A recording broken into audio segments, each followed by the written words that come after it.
Personalized learning spaces, resources, and environments need to be developed, supported, and created through design, as well as by inclusion by both instructor and learners' perspectives, as well as for the integration of social media and strategies. So, this webinar focuses on personalized learning spaces, digital literacy, and how you can incorporate those into your classroom curriculum. So, as you can see here, some of the personalized learning spaces include collaborative projects, showcase projects, content or information sharing communities, social networking, and virtual game or social worlds. And a lot of schools across America are starting to incorporate some of these platforms into their curriculum just because we are starting to move into um, the 21st century. As we develop and advance further into it, we're starting to teach more advanced students. Students are learning how to use these different platforms at earlier ages, and so it's important that we keep them engaged in everything that we do in the classroom by incorporating these different platforms that they know how to use. As online or internet-based learning is now the mode of learning for many students globally, there is often an expectation that students commence school study with reasonably high levels of digital skills to enable them to navigate or negotiate, interact, and access resources independently. So, also, as noted in many recent reports, the dispositions developed through these engagements with social media platforms and social software technologies, i.e., communication skills, participation, networking, sharing, collaborating, they overlap with what is viewed as essential 21st century learning employability skills. So, some of the challenges that we face when trying to incorporate social media in the classroom, the first may be cultivating the different competencies. So, we don't know how to use it, we don't know how to relate the content, we don't know how we can kind of make that transition or combine the two. We know how to teach the competencies and we know how to use social media, but we don't know how to do both at the same time. And so, that's one of the challenges when trying to incorporate social media, especially because social media, a lot of students feel that it's simply social. That's it. There is no way that we can use it academically. And so finding different ways that we can scaffold those competencies into social media might be a little bit harder for educators. And then appropriate teaching strategies. When teaching using social media, there's so many different privacy issues that come up. There's a lot of different problems that come up with students and the responsibility. And then we need to learn how to capitalize on those pre-existing skills, learn to explore social media, and then network. So we know how to use social media, but we need to learn how to use it in the curriculum. And so that's one of the biggest challenges is just that, social media, a lot of teachers see it as simply being social, and there's no way that we can incorporate those academics with it. But the challenges for educators are very complex. They include a list of, different personalized learning experiences that are suitable for technologies that cultivate that independent learning, while also scaffolding learning reflection, which is what I just mentioned, and then just the development of generic competencies. But the change that is required involves not only the use of appropriate teaching approaches, but also awareness of learner experience and the importance of valuing their pre-existing skills and capitalizing on them, while at the same time exploring and integrating social media in ways that pave the way for participation, community connection, social interaction, and global networking. So we know that students know how to use social media, and so we as teachers should definitely be implementing that and capitalizing on that. Okay, this is what you know how to do. Now I'm going to teach you how to do more so that you can take what you already know and add to it, kind of build on that. A lot of students have that foundation of social media socially, and we can just use that foundation to build on academically. And so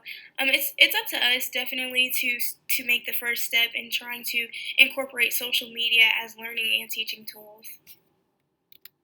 To your left, there is a diagram that shows some of the different modes of internet-based learning, which might include text, voice, moving images, video, graphics, simulators, assignment submissions, assignment corrections, assignment feedback, student records, email, conferences. So you can easily use any of these different interactions through different platforms, whatever platforms you find that might be most useful for your classroom.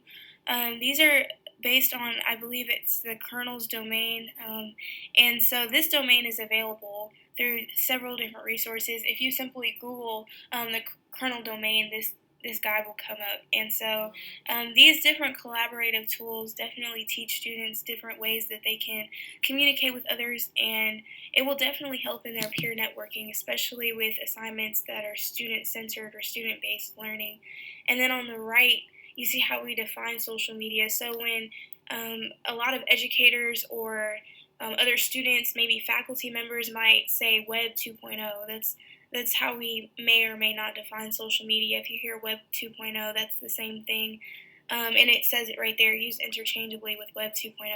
And then social media platforms are usually social software tools. These tools, a lot of the time, students don't even know that they are learning and that they can be incorporated into the classroom if teachers are willing to go that far as to teach them how to use them in the classroom. So the support creation of user-generated content and empowerment of students through these different platforms is definitely a positive way to keep them engaged. As you see on the diagram on the left, I mean, that's just, those are a bunch of different examples of how teachers might be able to use or engage those different activities in the classroom to help students kind of feel more like they're participating in the class and just get them engaged overall, just to kind of change things up in the classroom. They're so used to paper and pencil or, watching YouTube videos. A lot of teachers are starting to switch over to videos and movies in their classes, but social media is definitely a newer platform that we can use as a learning and teaching tool. So nonetheless, we have made a stronger and more explicit scaffolding of essential skills in digital literacies, as students may have not had advanced knowledge of how to use the technology for academic purposes. They know how to use it socially, but they don't know how to use it academically, and they don't know that they can use it academically because a lot of the times we don't take the time to show them how they can use social media platforms to network and to collaborate with others, mostly because students don't know how to be digitally responsible. They don't have those digital literacy classes, and so incorporating that into the curriculum can definitely get them prepared for using social media as an academic tool. And so there are a lot of companies or businesses out in the real world that require their employers to know how to use social media for their company. And so it's definitely an interactive tool. These platforms are definitely useful for the classroom and the curriculum.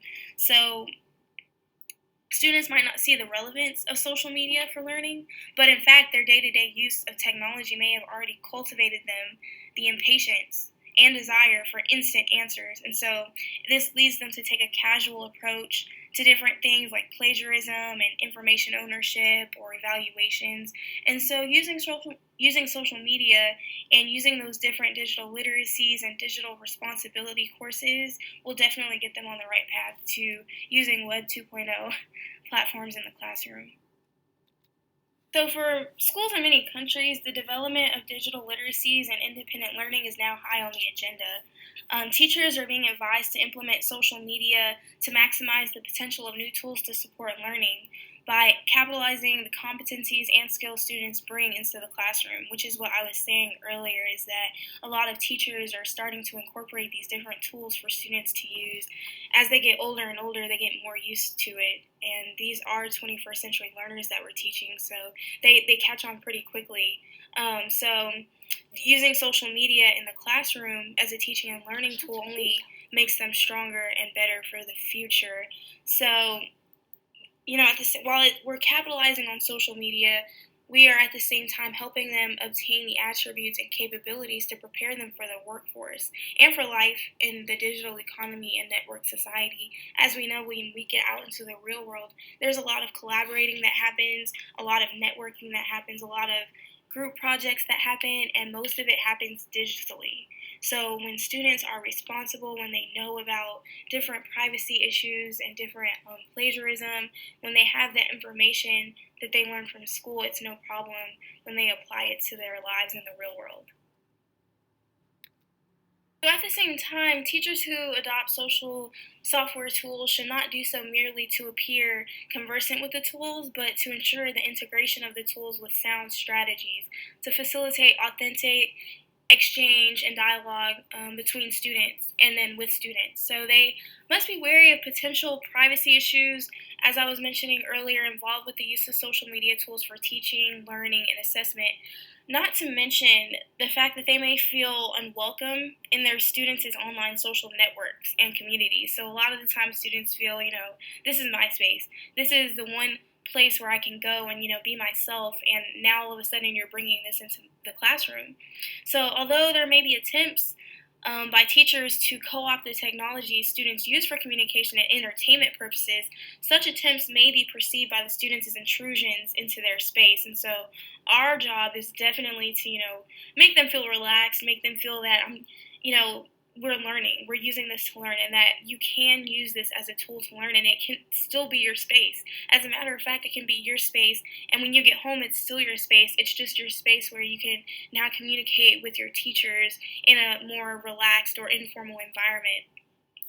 So, all in all, addressing the need to rethink and reposition curriculum for the new learning landscape of the 21st century calls for active involvement of students in defining their learning goals and choosing tools and strategies for learning. It also requires recognition that the user and the learner generate content, and that content has a central place in the curriculum that fosters itself for regulated learning.